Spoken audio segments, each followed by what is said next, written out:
So the last time I talked about unOrdinary was at the end of Season 1, which was a lot of chapters ago. And so I felt like the time is right to really just sit down and talk about what has happened in the entirety of Season 2 so far, and just let's take a few moments to talk about John as a character and everything that's happened since. So let's just kind of get a refresher. As we all know, when it came to the end of Season 1, John stomped and beat the crap out of all of the high tiers in the school. He became the reigning king.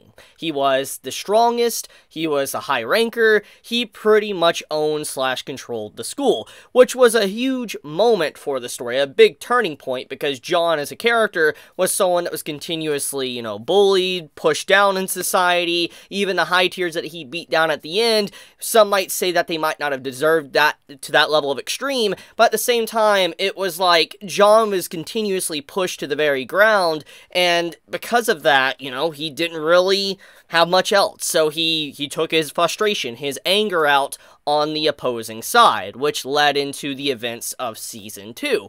And so ever since then, we've gotten a lot of characterization, a lot of character development, and a lot of growth, not with just John as a character, but countless characters like Arlo, Sarah, John, Blyke, the list goes on and on. There is a lot of characters that we have seen grow since the events of Season 1 to where we're at now in the current chapters, and I want to talk about that because I really like how the writer has progressed the series and how John as a character went from someone that you could understand that was like an underdog, and then became someone very powerful, but still kind of somewhat of an underdog, and then you were rooting for him to get retribution and justice for what was done to him, and then when Season 2 comes around, you realize that he's going a little bit too far, a little bit too extreme, and that he needs to kind of be put back into his place, which kind of is a circle, and it goes back to Season 1 stuff, and it's just interesting how the writer has, really done, like, what they've done with this story, how they have really given a lot of character development to John and other characters to help him to where he's at now in the current chapter.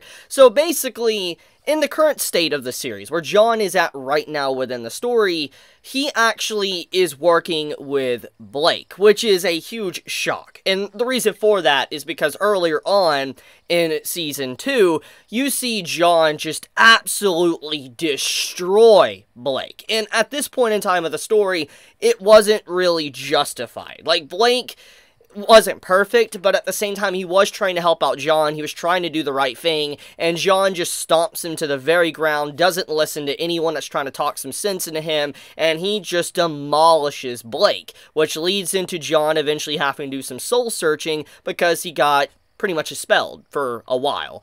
And it's very fascinating, honestly, just seeing how he's now working with Blyke, Arlo, and all of them in a normal fashion. Yeah, there's some ridges, yeah, there's some friction between the characters, but overall, they are working together, which just shows, once again, growth. So I guess let's just talk about all of this, like what has happened and why John is here now in this state, etc. So if there's one defining person that I think has helped John be at this state right now, it is Sarah. And the reason for that is because Sarah comes from a very similar place as John. She was someone that was a high rank, but she got crippled. She lost her ability. She no longer could use her ability to, defend herself or help people or do whatever she wants. She no longer had that liberty anymore. And she got to experience firsthand what it felt like to be basically a low tier / cripple and not be able to do anything to defend yourself. And it was a huge eye-opener for her. And so she, in that moment when she became a cripple, kind of understood John's situation. Before she found out, he was the Joker, and found out that he had an ability, etc., she felt, a common bond with him. That, oh, he is someone that is very similar to me. Now I understand what he's going through, how, he's constantly fighting to be able to make the world a better place, even though he has nothing. It really inspired her. John inspired her because he continuously fought back. Now, once again, this is before she found out he was Joker and actually had an ability. Now, obviously, things have changed since then. She found out he was Joker, found out that he was someone that had an ability, and her entire world kind of shattered. It was like, why would you do this? Why would you lie to me? And then it led to, like, so many different questions of, like, who John really was he mocking her? And it's fascinating because even though she goes through a lot of these conflicts, she accepts it in a very mature way. As she does soul-searching, she confronts John's old schoolmates. Basically, like, what happened? Why is John like he is? Why was he wanting to hide his power like he is? What's really happening there? And obviously, she gets all this information. She gets everything. The backstory of John, and finds out the truth. And so with this truth, she realizes that John, he was getting help by others, but they gave up on him because John kept pushing everybody away, just continuously shoving people away and not allowing them to help him out. For instance, they were reaching out a hand, but John didn't grab the hand back. And that was something that, you know, they tried to do, but obviously it ended in, you know, uselessness. It just didn't happen at all. And which leads up into the events of Season 2. Sarah is in the very position that John's old classmates were, and she has to be the one to kind of reach out her hand and hope that John grabs her hand.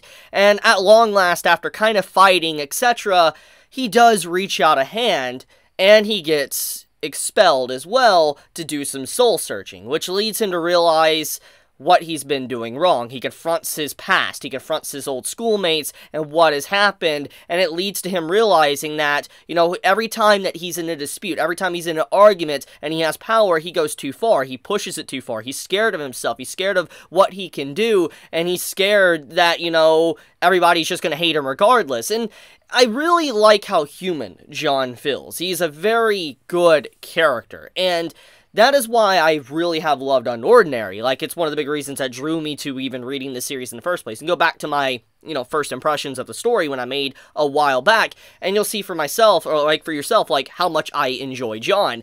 And seeing how much he has grown really makes me happy, because he's slowly being able to move on past his PTSD, his trauma, and being able to actually form bonds with those around him and not try to shove them away. One of the big defining moments of this show that John is learning and getting better and being able to control himself is when he was fighting an opposing school with Blyke, and he, in normal John fashion, he would have kept going further and beating the crap out of his opponent, even past the point of basically unconscious, but he stopped himself. He stopped himself, and Arlo reminded him. Basically, Arlo put up a shield, John looked at it, he's like, everybody's looking at me like monsters, but then he did some self-reflection, and then he powered down and walked away, which showed maturity, that John is learning, he is trying to better himself, and even though someone tried to strike John in the back, it wasn't John that retaliated, he was protected. And I like that. I like how Arlo, as well as a character, has developed a lot, because he used to be this stuck-up guy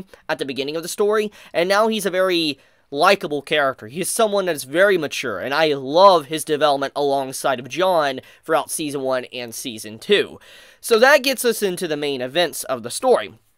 The main events of the story, besides obviously John's development, is Sarah and how she is slowly trying to recover her ability back. For instance, she lost her ability, being able to kind of like time stop, and she, you know, can't use it as well anymore. She has problems, and this has led to a lot of issues to where she can still get picked on, bullied, and she's working with this really shady organization just so she can get her ability back. And this kind of is an overarching plot point that's been built up since pretty much the very beginning of unOrdinary, with how the entire governmental system in the series is very corrupt. How the government is, you know, messing with things, wanting people to continuously fight each other, very tribal states. They don't want, you know, low tiers to really have, you know, equality amongst everyone else. And it's an interesting story take, and I do think that the series is building up into that. Now that we've finally gotten past the development with John, and we got a little bit more with Arlo and Sarah, we're finally getting into the main meat of the story. Basically what the series has to offer, the true overarching plot with how, like, vigilantes, how they've, you know, disappeared, how, you know, John's mother's, you know, gone, and then how, you know, his, you know, the book was written that, you know, is potentially able to turn people against the government. You know, there is a lot of things that have happened pretty much within the story that is kind of like an overarching plot point, and I am excited to see where that's going to go now that John has finally manned up, developed as a person, and trying to progress. I love it. I really love it. And I think that, you know, just shout out to the author/artist for this series. It is easily one of my favorite series to read on a weekly basis when it comes out. I always love reading this series, and seeing how I caught up with it when it, like, for instance, ended on Season 1, and I've been reading it for, like, over a year now.